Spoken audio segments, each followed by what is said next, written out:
Salut à tous.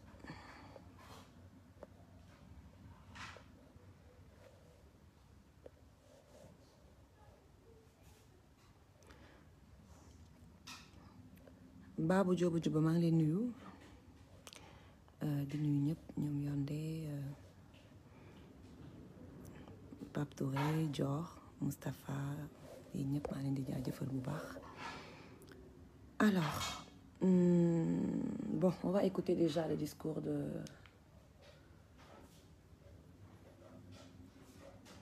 citoyen sénégalais d'Antoine. Une jeune dame de 20 ans et un député dirigeant un parti politique. Dans le déroulement de la procédure judiciaire,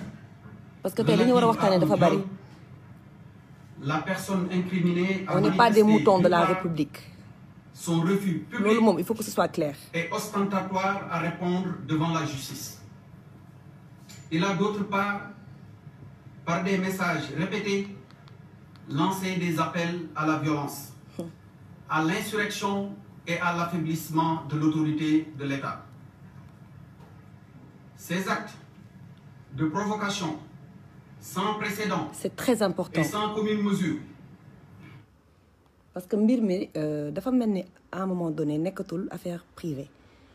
te ñi ñuy wooyee les intellectuels il faut qu'ils arrêtent de nous tympaniser en fait parce que fii kenn doful te ñëpp dañoo nite mbir mi dafa dépassé privé parce que pour man waxuma sax mbirum Adji Sarr côté viol parce que jigéen ñi je pense que seen kàddu jugagul ndax supposons viol amul naka nañ nar a xoolee jigéen yi nga xamante ne saasu ne ak suñu doom yi nga xamante ne 2 ans 3 ans pédophile yaa nga fi di leen def ay attouchement di leen violer lii bu nekkee dafa nekk benn coup d'état ñu jël jigéen teg ko ci kanam comme la ñu naan góor ñi bu ñu gisee jigéen dootuñu amati seen sago ba bëgg a piéger ki nga xamante ne mooy monsieur Sonko loolu askan bi duñ ko seetaan te ma bëgg a waxaat leneen tamit avant ñuy avancer ci discours bi démocratie nañ wax kon chacun est libre de donner son avis maanaam man tey faraluma nekkuma parti au pouvoir nekkuma Pastef waaye sama soutien dama koy jox monsieur Ousmane Sonko. Pourquoi? Parce que dafa am loo xamante ne nañ waxante dëgg ñi koy duut baaraamu tuuma mais ils ne sont pas blancs comme neige ñun voté wuñu pour kii dem massage wala kii def adultère et cetera mais attends Sénégal ñun république nekkuñu république islamique je suis désolée nañ bàyyi suñu hypocrisie bi boo ma weddee na nga dugg Femme Chic xool chaque jour jigéen jooy te infidélité jëkkëram chaque jour jëkkër yi jooy ci seen infidélité jabar kon il faut qu'ils arrêtent en fait de vouloir diaboliser monsieur Sonko. Pourquoi? Parce qu'il est parti se faire masser léegi nag ku nekk am nga droit ne man foogee ma ko woon fii li mu doon woote et cetera loolu d'accord naa mais à un moment donné faut pas qu'on nous prenne pour des chiens en fait. Voilà, excusez-moi xam ngeen lu tax nañ waxante dëgg bon je vais diminuer un peu xam ngeen lu tax tey ma leen di wax lii que dafa war a nekk lu am importance. On ne va pas voter pour Ousmane Sonko parce qu'il est parti dans un salon de massage. Libre à lui de faire ce qu'il veut. S'il trompe sa femme, eh ben, ce sera à ces dames de régler ce compte avec lui. Ñun suñu yoon nekku ci chaque jour nga dégg ministre bu dem takk jabar ñii takk kaw ñii takk suuf xam nañ li xew ci dëkk bi kon faut pas nous prendre pour des cons. Man li tax may gën a révolté wu tey mooy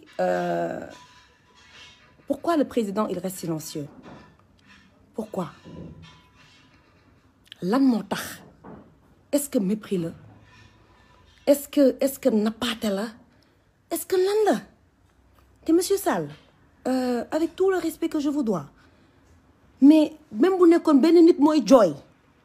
sa wareef moo doon nga wàcc man dama foone woon que présidence ñoo am problème de communication mais à la longue su may xool say discours yi fan yi ngay génn je comprends pourquoi doo génn lu bari ngay def noppi. Man premier mandat Macky Sall temps wu fekkee ma ci boole man Macky Sall laa voté deuxième mandat bi j'étais en France on n'a même pas pu s'inscrire parce que carte yi ñoom dañoo jël ba am nit yi leen doy ñu bloqué ko loolu je pense que kenn du ma bàyyi ma fenn kon à un moment donné il faut qu'ils arrêtent parce que nous comme ni ma ko doon wax dama bëgg sénégalais yeewu bu ñuy votel nit mu nekk tout simplement parce que dafa am ñu votel maanaam programme il faut que ñun sénégalais ñu votel nit parce que dafa am programme muy benn deuxième chose tout le temps problème mu loi dañ koy am mooy monsieur Sall bi ma doon yëg dafa newoon que bu defee 2 mandats day bàyyi waaye léegi ñu ngi bëgg indi affaire loi boo xamante ne ça a été fait par des hommes pour des hommes entre parenthèses ma defaale benn coucou pour code de la famille nga xamante ne jigéen ñi gisuñ ci seen bopp bref pour des sama sujet muy loi boo xamante ne dafa yàgg ay 1950 nañ lay wax ay 1960 fekk na léegi dëkk bi dox na dëkk bi changé na kon il faut qu'ils arrêtent de nous prendre pour des cons mun nañu nax benn yoon waaye kenn duñu nax ñaari yoon kon sénégalais yi damaa bëgg balaa may yeggali sama wax ngeen yeewu nekk nit ñaata sénégalais ñoo fi dee man j'ai été sur le terrain li may wax tey dama nekk sur le terrain nekkuma ci internet bi di encourager nit ki naan ko bravo merci non nekk naa ci terrain bi dem ba Saint-Louis dem ba Mbour def fa événement ñu bloqué woon ma préfet bi dafa bañoon préfet Mbour bi que du ma ko def dama yéeg wàcc woote samay nit jàppale ma mën ko def woo jeunesse bi les images sont là dinaa leen ko wan pour dire non à l'immigration clandestine j'ai été sur le terrain pour me battre ci littoral bi lan nañ daan wax sénégalais boo toogee wàcc wala buñ la jàppee kenn du la seet si d'accord waaye au moins duma bokk ci ñi nga xamante ne dañuy noppi parce que nit benn yoon ngay dee tey nekk sama kër taal sama clim dugg sama oto moo gën a yomb ci man te dafa am leneen tamit loo xam ne maa ngi koy dégg mooy ñu ne la waaw da ngay demander audience da ngay kaas Macky Sall audience non Macky Sall moomul ministère yi nous on est des sénégalais bu ñu soxlaa dem audience dañuy demander audience parce qu'on a des projets yoo xam ne yaa ngi may dégg comme si tous les autres sénégalais dañu koy bind ñu koy financer kon ça veut pas dire que nit dafa nekk opposition wala parti au pouvoir que dañ ko war a xeex di ko sànni xeer ancien président dinañ ko dégg ancien ministre dinañ ko dégg waaye ancienne naag sénégalaise kenn du ko dégg ci àddina kon pays bi ñu ñoo ko moom vous parlez de paix ñun duñu woote violence te dañuy ñaawlu li nga xamante ne xew na fan yi passé waaye yuuxu boo gis am na lu ko waral sëgëm nit ñaa ngi dee mais attends ministre de l'intérieur barki dee moo Ndiaye monsieur John monsieur Antoine Félix mais attends monsieur John man j'ai rien contre cet homme mais hier mais quelle agressivité il était limite sur le point de nous donner des claques. Idrissa Seck même si son discours dafa xaw a nekk benn discours de politicien mais au moins il a mis les formes mais moi j'étais choquée hier d'entendre de regarder monsieur Antoine à la télé fas kanam gi parler comme si day dem guerre oh léegi nag yéen boo leen nangoo lii dëkk bu tàkk ngeen di wax sàcc Auchan ngeen di wax chaque jour tubaab yi ñëw piller suñu géej gi gis ngeen pillage bi xew démb dafa nekk lu ndaw te ñi nga xamante ne ñooy piller suuf si di sàcc milliards yi ñooñu dañ leen gisul xale yi nañ gis te tamit dama koy condamné waxuma que dama ànd ak ñoom parce que tamit man Auchan ay yëfu tubaab la yëfu sénégalais d'accord ma ci parce que suñu parents tubaab suñu parents sénégalais yaa ngi Europe di daan doole di liggéey ak tubaab yi sénégalais de l'extérieur yi engagé am jom bëgg seen réew dañu waxante dëgg ñaata artistes ñoo fi nekk tey mais faut arrêter avec l'histoire de Samba Mbayaan mais jug leen wane seen bopp waxuma leen ngeen faral Sonko wala Macky mais sénégalais yiy dee suñu xale yi nekk ci mbedd mi ngeen ne pataaral événement bu amee yéenay njëkk a jug sénégalais jàppale leen mais faut arrêter à un moment donné faut arrêter lii bu doon période esclavage yéenay tax ñuy noot bu ñu nootee yéen a tax fii ku noppi da nga nekk complice démocratie la faral leen Macky Sall d'accord vous êtes libre et on respecte kenn amul droit saaga kenn parce que dafa faral Macky waaye nag ngeen may nit ñi seen jàmm bu ñuy soutenir Ousmane Sonko te d'accord ma bu ñuy wax naan oui vous êtes des femmes nanani nanana mais c'est révolu tout ça les femmes ne sont plus ci air boo xamante ne dañuy toog def seen maquillage def seen taloo cokki def groupement def seen muso di tàccu président ça wiiw loolu dafa xeewi loolu suñu ay jamonoy maam lañu. Aujourd'hui les femmes vont prendre la parole. Nos enfants sont en train de mourir man doomu gendarme la sama papa tey dafa jug dem armée sama papa dafa xeex pour le Sénégal il a servi le président Diouf sama papa dafa liggéey ak président Diouf pale la jëlee retraitam sama enfance yëpp maag pale ñoo jàkkaarloo nii suñu kër ñi may seetaan dinañ ci xam musuma ci wax parce que gawma loolu mais j'ai eu un père digne bi ñu màggee ma koy laaj ne ko papa am na ñoo xamante ne ci nguuru Ablaye Wade nekk nañ ay garde corps ñëw ñi am seen ay kër ay seen ay château ay milliards papa lu tax amoo kër boo xam ne Almadies la nekk comme ñoom waaye il m'a fait savoir que ñaqam la dundee te ñaqam may ko woon c'est un homme très noble waaye tey alhamdulilah parce que bi mu retraité yàgg na te mosoo dégg dara kon macha allah doomu gendarme mooy wax ak yéen tey dama bëgg a woo sama papa colonel yi papa généraux yi papa major yi man ci camp laa juddoo conk gii laa màggee ak caserne Faidherbe lan mooy ndayu ay policiers jël dem ay di tirer ay manifestants il faut pas qu'on fabrique des monstres je suis désolée man je suis outrée par tout ce qui se passe mais policier naka nga mënee jël wala gendarme yow pistolet nga mel ni ku nekk guerre seen peuple kenn waxu ci nervi yi ngeen jël di leen fay 10 000 15 000 ñuy terroriser population bi bés bu population bi jógee ba révolté di ngeen xam ne lépp dëgg la di ngeen xam ne nguur jaru ko fii li fi xew may parce que Demba Ndiaye mu ngi fi waaye lii yëpp man en âme et conscience damay woote pour jàmm ak salaam parce que suñu liggéey nañu am suñu ay doom nañu am xale yi jàngiwuñu ñun liggéeyuñu ñu ngi nii toog ci kër yi di xoole waaye nag jàmm ji dafa war a nekk ci ñaari parti yi mooy ngeen may nit ñi seen jàmm ñun dugg ngeen fi xeex comme li ma doon wax sànq mbirum mbënd bi président jugul ba tey jaale nit ñi tweet la bind il n'a même pas reconnu c'est mort et après tey ñun jug nañ kaas ñëpp ne patt ci internet bi kenn waxu ci waaye luy raam ci ñag bi lay ñëw ci ñag bi la jëm gis nga ku toog seetaan tamit ay bi buy ñëw dina dal sa kaw bopp kon woote leen jàmm woote salaam te beneen chose aussi chef religieux yi damaa bëgg ngeen xoolaat seen bopp parce que man xool naa fi ay jamono chef religieux yi bu ñuy jug di wax ci politique ñëpp di bind ñàkk teggin bu ñu xasee waa Tiwaawan xas waa Tuubaa xas waa Laayeen xas Ñaseene comme si seen papa yeeg seen yaay yi ñoo gën a nekk nitu diine yu mag yi ngeen baal ma ci kàddu gi man suñu jamono ji xale yu ñàkk teggin laa gis moo tax lu ñuy dal duñ ko xam parce que mbir bu bon buy ñëw ñëpp lay dal ku nekk tëye di tweeter ku nekk boo amee sa moment di bind xas nit ki saaga nit ki et cetera après léegi nag tey ngeen bëgg jàmm di bëgg a woo chef religieux yi mais suba bu chef religieux yi nar a jug wax ci politique kon il faut ngeen may leen loolu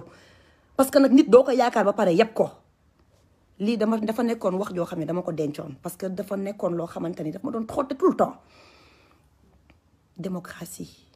dafa nekk lu baax ci dëkk Sen TV ni ñu coupé seen signal neexuma ngeen baal ma man Walfadjri ni ñu coupé seen signal neexuma TFM bi ñu taal ak RFM neexuma mais ñi ko moom am nañ droit wax comme bañ a wax il faut ñu nangul leen loolu tant que nekkuñu dëkk boo xam ne dañuy woote démocratie bu mu nekk démocratie bu ngarale na nekk démocratie boo xam ne pour ñëpp la tey ndax neexu la bul seetaan mais rombal en revanche bu nekkee da nga am sa avis mais wax ko nañ waxante dëgg lii dafa ñaaw man nag woote 8 mars bi résistance bi ñu wootee man danaa ca dem danaa dugg doxantu woote jàmm woote salaam ndax ñun jigéenu Sénégal ñoo war a jug takku nañ leen jug takku génn ci internet bi nañ leen jug takku ngir woote jàmm nag laa wax woote jàmm woote salaam dañ waxante dëgg dafa am benn bés mu am benn waay boo xamante ni dafa romb gis ñaari waay di xeex ñu ne ko waa sëñ bi doo leen àtte ngeen baal ma àq ci vraiment mouchoir bi waa ji ne moom ay xeexu xale yoonam newu ci ba ma xale yi romb dem yoonam bi mu demee ubbi butikam benn doom bu sopp la am xale bi ne firib dégg coowu xeex bi rek daw buñ ko ba ma xëy xale bi doomam bee njëkk a dee loolu dafa nekk ay jàngat yoo xam ne olof yi dañ koy yeddaatee mooy maanaam ay mieux vaut fay coow li balaa coow li di dem foo xamante ne yow doo ko xaar dañ waxante dëgg ba pare man duma juriste sax waaye garde à vue ñaata temps la bu nekkee am naa fi benn juriste peut-être j'aurais bien aimé jël ko Papa Thier sama papa maa ngi lay nuyu bu baax a baax maa ngi lay nuyu di la sant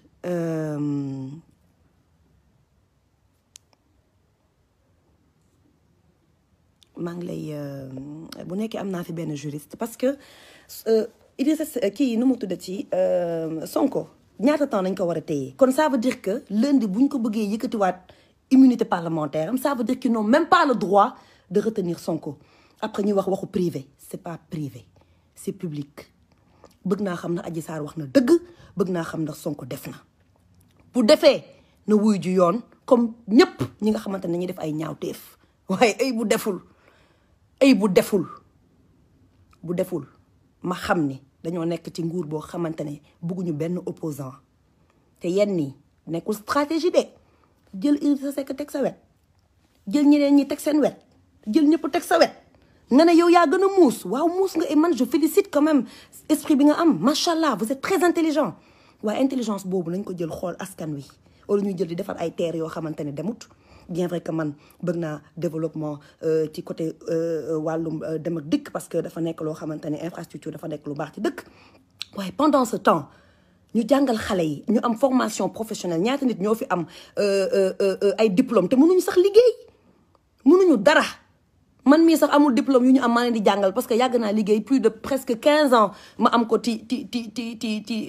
kii wu professionnel nañ waxante dëgg formation professionnelle lu xale yi nañ war a lijjanti suuf si nga xamante ne da ngeen koy jël di ko tabax di dëkk ku nekk ci nguur un mois ni yor ay milliards di ko pasaree ci dëkk bi bañ ko ci wax yéen a xam lu tax bëgg leen wàcc nguur gi yéen a xam lu tax bëgg leen wàcce di wut ay ner yi xoxotal nit ñi gis nga fii benn yoon nañuy dee te toog suñu kër noppi di dee wàcc deeti mbedd bi moo ko gën dafa am une fois ma am ku may waxtaanal ci màggalu Tuubaa bi ma ne ko man get baal ma ne ko man dama war a dem màggali mu ne ma corona bii ma ne ko munoo yaakaar nit ba pare ragal ma ne ko tey ma dem màggal Tuubaa corona moo ma gën a ma toog fii Dakar corona gàcce parce que mënuma woote taalibe gi ma doon di ragal ay corona bien vrai que damay moytu waaye benn instant c'est pour vous dire que la foi est au-dessus de tout dem nañ ci jàmm ak salaam ñu toog ay weer kenn déggul pepp kaa te ñëpp ubbi woon seen nopp di xaar nit ñi daanu comme ay mouche c'est juste pour vous dire que yàlla kese mooy tànn waaye nag sabablu dafa baax ci doomu aadama te man fii Sénégal gisuma fi sa sabablu hypocrisie laa fi gis ku fi gën a toog mën a juger wax ko ba pare ngeen bañ nit ñi juger am na une fois ma toog dégg ku ne waa xawma lan on peut pas être juge mais non c'est pas vrai fii équipe nationale buy football tout le monde est entraîneur fii problème bu amee ñëpp ay avocat lañ ak ay juge kon monsieur Sonko n'est pas n'importe qui monsieur Sonko n'est pas n'importe qui bien vrai que nag coow li ci mbirum Adji Sarr la jóge sénégalais yi génn mer waaye c'est pas que les gens de Pastef c'est ay sympathisants am ñoo fees ci mbedd mi ay xale yoo xamante ne tamit dañoo inconscient xiif di leen rey yaa ngi may dégg ñuy gis ay immeuble ci dëkk bi gisuñu xaalis xale yoo xamante ne seen ay mag seen ay rak dañoo dee ci mënd bi xale yoo xamante ni dañoo toog gis ay seen ay frère di dem ci gaal gi nañ waxante dëgg ñun loolu yëpp neexuñu waaye yàgg nañ fi gis fii muy Sénégal di France gilets jaunes yi dugg nañ ci ay boutique Louis Vuitton ay yu ne toj fa yàq fa sàcc seen bagage yëpp metti na ci xol waaye comme li ñuy wax njëkkee wuñ ko fi te duñ ko mujjee dañ waxante dëgg waxuma nag ni loolu dafa baax waaye diaboliser bi ñuy bëgg diaboliser ñi nga xamante ne ñooy def marche pacifique laay bañ di ko jël di ko def ci turu Sonko déglu leen bu baax li nga xamante ne la gars yi wax ils sont en train de jouer ak psychologie nit ñi di naan que Sonko ay nitam ñoo génn toj et cetera non non moi j'étais avec le président Sall ci premier mandat wam ci suuf moi je l'ai croisé parce que j'étais avec Youssou Ndour boo ko fekkee ma ci boole Moustapha Niasse romb na ma nii ñun dugg nañ ci lacrymogène yi di xeex man ak Mame Sira bu dee mu ngi seetaan dina ko mën a prouver Adja Sy était à mes côtés j'ai la photo ici kon wàccoon naa ci terrain bi xeex Ndiaga Ndour mën na ma ko firnde parce que moo naroon fay ñi ne waroon jóge Thiès ma indi leen plus de 10 cas ñu jóge Kaolack ak Tata Ndiouk ñu mobiliser leen pour ñu ñëw finalement sa requête a été refusée kon tey waruñu toog jël nguur après def yeneen air daal changer rouler koo xamante ni yow mais moi je suis déçue j'ai beaucoup de respect pour notre président parce que suñu président la président de tous les Sénégalais la nga voté nga ba ñàkk voté waaye li ma naqari mooy naka nga mën a am prétention toog ci ay journalistes yoo xamante ne des fois seen répondant dafa des man mi nekk journaliste ba ma fa nekkoon poser question yi Sénégalais di laaj naka nga mën a toogee limite snobé en fait non man gisuma morceau bu xonk gisuma yu xonk gisuma lu rouge mais ku gisul lu xonk lu rouge gis toj mi ñàkk gis lu xonk ak lu rouge moo tax toj mi am waaw nit nag du wax dara di ko ragal la ma ci góobe gar ko waaye sama liberté de penser kenn du ma ko yàqal kenn Bob Marley wéy na wéy bu am solo emancipate yourself from mental slavery esclavage nii amatul dañuy dugg sa mind bi jàpp la xoxotal la nga nekk xolal nga nekk bukk duñ ko nangu tey duñ ko nangu ëllëg na jàmm ñëw ci dëkk bi waaye lii mayee jàmm mooy président na nga génn wax ak sa askan waxal ak askan bi jooy nañu on a un pied à terre les mamans souffrent parce qu'on a peur pour nos enfants les nervis sont en train de tuer ces gosses qui sont-ils que justice soit faite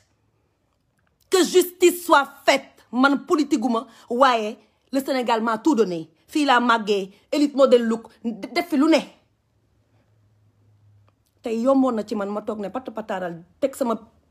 we ba fii takk samay xef ba fii waaye fu mu waree dama koy def waaye fu ñu waree simmeeku sol tubay sol casquette wàcc ci terrain bi dama koy def lii xew ñaaw na neexuma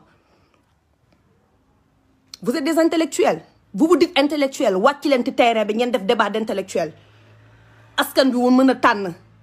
ba pare les opposants man am na ñoo xam ne dégguma leen du ma leen citer nag tey mais xam ngeen leen message leen ma yan opposant ngeen gis bëgg réew ba pare defoo dara pour sa réew vous êtes où vous avez peur de quoi sortez parlez avec le peuple yow naka ngay mën a nekkee opposant Barthélémy Diaz nañ gis mais Cheikh Omar Sy nañ gis ancien député Ngiraas yi nañ gis Mariama Fam waxu noppi Bousso nañ gis mais vous êtes où nom de Dieu vous êtes où sortez bu leen jël mbir mi di ko këpp ci chef religieux yi nga xamante ne bu ñu leen waxee doo leen dégg ngeen naan vous êtes dans un pays de droit un pays républicain mais parlez alors parlez wax leen fan ngeen nekk génn leen askan baa ngi jooy xale yi ngeen di gis kese d'accord sàcc nañu def nañ lu leen saf xiif nañ payé ñëpp boutique yëpp waaye y a pas que ces enfants là ñi ko wax ak ñi ko waxul ñu ngi ci kër yi di ñaxtu ñu ngi ci kër yi di jooy bu ñu waxee ngeen génn ay chiffres def ay bilan sonal nit ñi ak seen français yu fort te kenn xamul li ngeen di wax wala boog Macron nañuy xaar mu wax président Macron si vous êtes au courant de ce qui se passe au Sénégal parlez on sait plus en fait c'est bleu blanc rouge wala vert jaune rouge man nag citoyenne laa te dëkk bi laa dëkk doomu gendarme laa bokkuma ragaluma nit mën nga ma jaay doole waaye barki Serigne Touba lu ma waaye def dama koy bàyyi ak Serigne Fallou Mbacké fii ngeen def ak ñàkk def de près ou de loin yàlla nañu yàlla àtteeg yéen ñun dañoo sonn kenn mënuñoo respecté africain nii ret avec toutes les ressources que l'Afrique a mais posez-vous la question pourquoi on a un problème de dirigeants est-ce que c'est le peuple qui dort nañ waxante dëgg tel peuple tel président nañ leen jug ñu yeewu yàlla du wàcc defaral ñu suñu dëkk bi lu ñu naqari nag nañ ko jug xeex ko te bàyyi nit ñi ñuy xoqatal comme ngeen leen justice bi dafa nekk justice su ñëpp tëddee njaaxaanaay Ousmane Sonko tey kenn waru ko woon tëj di ko jël di ko yóbbu xeex goo xam ne amul avocat sénégalais toog ne pat patt du fi am te gis ngeen jàmm ji boo leen ko bàyyiwul ci biir kër yi la leen nit ñi di fekk sànni leen lacrymogène rey leen. et aussi ma yeggale ci policiers yi ñun ay doomu gendarme lañu ñun mosuñu gis suñu papa def lii ñun suñu papa dem na guerre maire bi toog di jooy jaaxle tempswul jamono yi Liban ñun juddooguñ sax ay nettali nañ ci am. Sénégal naka xewe événement naar yi boobu xale lañ woon déggoon nañ liñ fi wax kon jàmm nañuy ñaan duñu ñaan xay mais li ma leen mën a wax mooy jug leen jigéen ñi jug leen bàyyi seen oto yi wàcc wax ak nit ñi góor ñi jug leen ah sama waa kër yi dañuy tiit ndeysaan sama waa kër yi dañuy tiit di ngeen tiit di ngeen jaaxle mais nañ waxante dëgg. woykat yi vous êtes où? Les chanteurs vous êtes où? Les artistes vous êtes où? On a entendu que les rappeurs. Ceci n'est pas normal. Même waxuma la ngeen nekk partisan mais tey xale yii dee Bignona xale yii dee feneen ak feneen xale yi dee fépp ñuy tiire bal buñ ko posté oh rip subhanallah vive la démocratie. Je suis désolée mais arrêtez de vous cacher derrière vos smartphones. Mais arrêtez. Pendant le peuple brûle nous sommes tous chez nous toog di xoole au nom de quoi? Au nom de quoi? Mais chaque jour ay ñoom Guy Marius Sagna war nañ toog ñu koy simmi taatu neen dungu di ko bëgg a toroxal psychologiquement.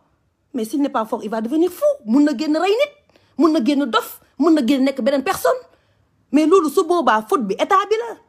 bu ñu nee Macky Sall c'est pas que lui moo ñëw di simmi waate mais tey pépp sénégalais liir buy soog a juddu sax tey sa responsabilité Macky Sall la ko yor parce que moom mooy suñu président. kon monsieur le président dara mën na laa umpute réew mi tuuti nga di wax ay wax yu kenn xamul sànq man xaw ma sax li nga bind sànq tellement que j'étais choquée. amul benn massa ne nous envoyez pas votre ministre de l'intérieur qui sera certainement changé demain ou après-demain.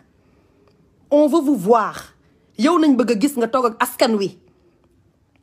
bu ñu mépriser bu ñu tuutal yow nañ bëgg a gis. dégg naa yónnee nañ délégation Touba sëñ bi delloo leen ay yu kenn xamul kon am na yu fa xew yoo xam ne ñun mënuñ ko yëg mais boo bëggee jàmm bu ñu yónnee ay nit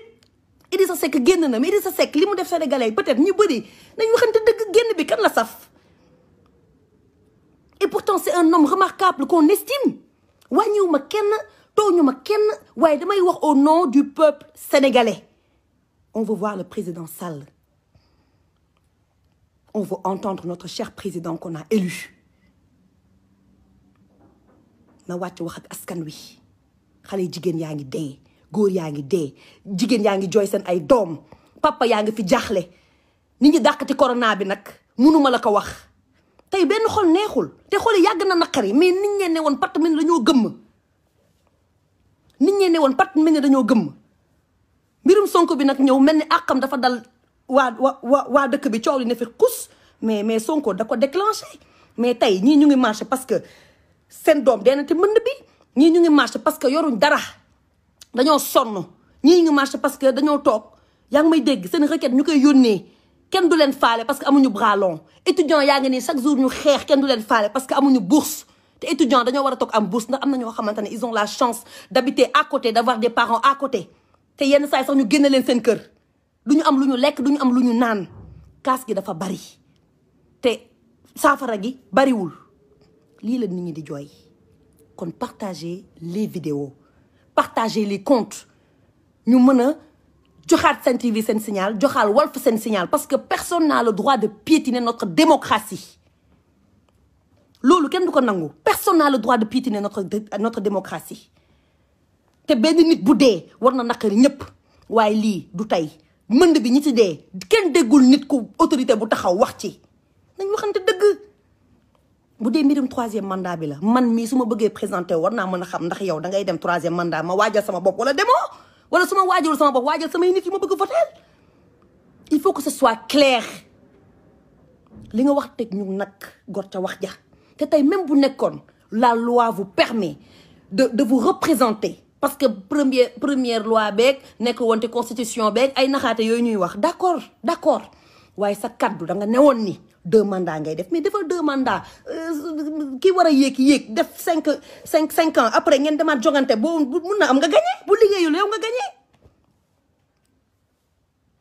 nañ nañ waxante dëgg. man nag wa salaam ba suba incha allah boo leen dawul duma daw boo leen taayiwul duma taayi tey nag dama ne woon sax mbir mi dama koy seddal waaye kuy wax dëgg doo muur sa wax te nit warul ragal dëggam. léegi nag bu nekkee am na ñaar ñett yu ma mën a jël ma jël leen nuyu leen suba ma yeggale di jaajëfal nag waa Ficha Sénégal waa Origine waa Sen Riposte vraiment ñu nekk ci internet bi ñëpp di si jàpp ñu ngi leen di jaajëfal yéen ñëpp parce que xibaar yi kenn waruñu ko nëbb dañ ko war a wax mu leer. léegi nag ñiy yàq lenn laa leen bëgg yëgal ñun ay jigéen lañ te 8 mars dafa jot foog ñu wane suñu bopp bàyyi leen sàcc geek yàq gi. ay xale ngeen d'accord waaye dama kon sax ñu naan ay xale ndaw yoo xam ne xamuñ dara ci politique je dis non xale bu ñu xamul tamit ci politique gis nañ seen yaay xëy di lijjanti téeméer duñu lekk.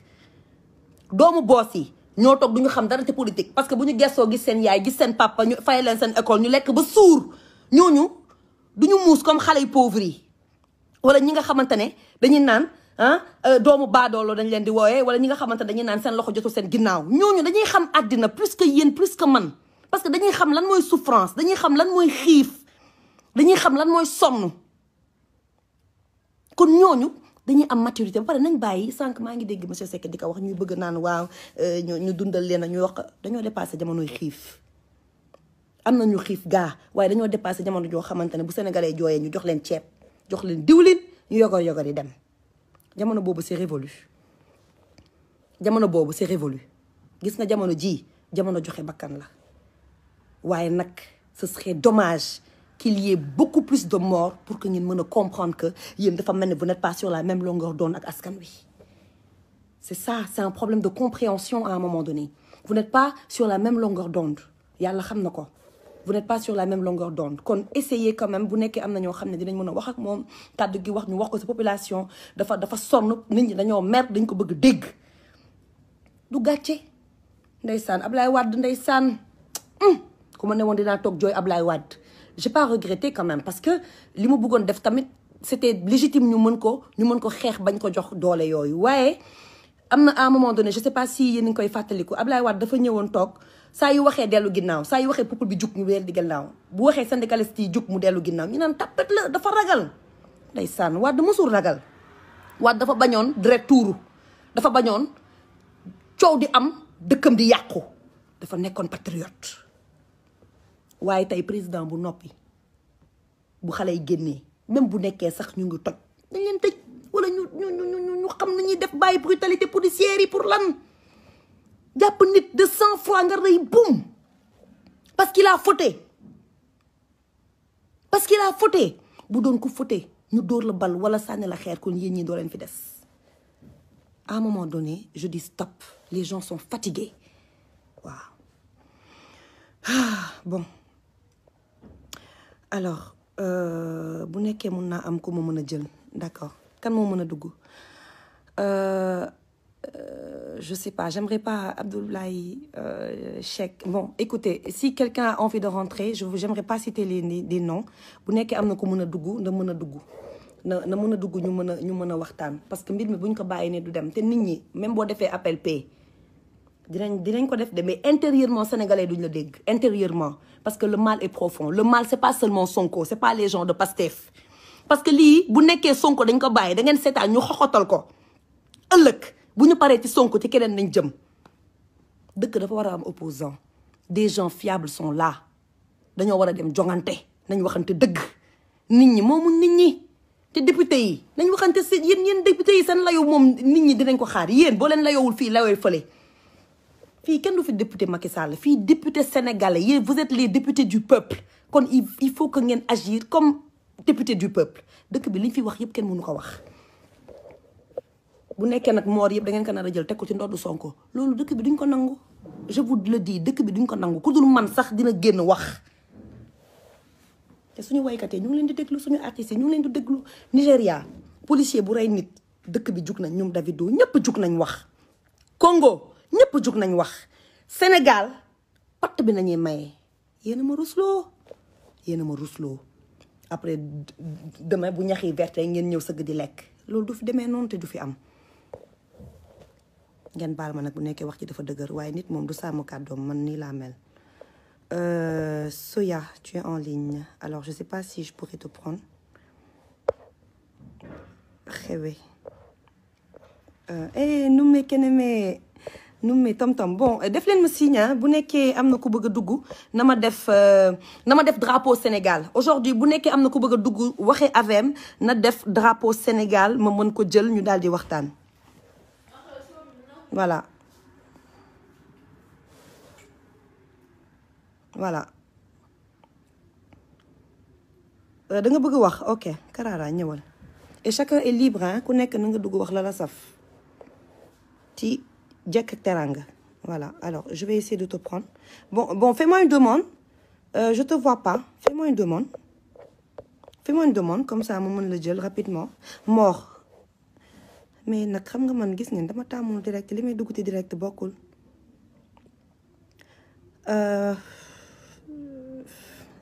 Ma Thérèse maa ngi lay nuyu ngeen jéggal ma naka ci mouchoir bi ñandu bi dama jóge ci feebar dama wérul sax mais bon mënuma woon bañ a noppi. Maguette Biéry j'aimerais bien te Maguette ma chérie d'amour mais comment faire kan laa mën a jël je sais pas s'il va prendre. Bon on va essayer avec honorable député, j'ai vu qu'il était là. J'ai vu qu'il était là. Kan laa mën a jël. Voilà. Bon. Les ku mën a dugg rek j'ai envoyé des invitations. Bu nekkee am na koo xam ne mën a dugg mu mën a wax. Vraiment je vous remercie vraiment et vidéo bi nag boo leen ko gisee mooy dafa am ay messages yoo xam ne dafa jàlloon démb jàll tey te ndayu mbilli gi ba tey waxul te ndayu mbilli gi dafa war a wax parce que bu waxulee mbir mi du fi yem. Wàcce ay bralon wàcce armée man damaa ruus bi ma déggee armée man dund naa ba heure bi gisuma armée lu dul ci défilé wala temps wu Yaya Jammeh ba ngay wàcceel sa dëkk armée c'est une honte et l'histoire retiendra. L'histoire retiendra.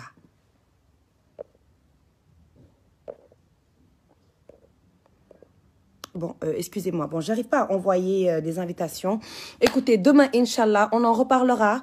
En tout cas, la résistance continue. On est le peuple sénégalais. Oui à la démocratie et non à l'oppression.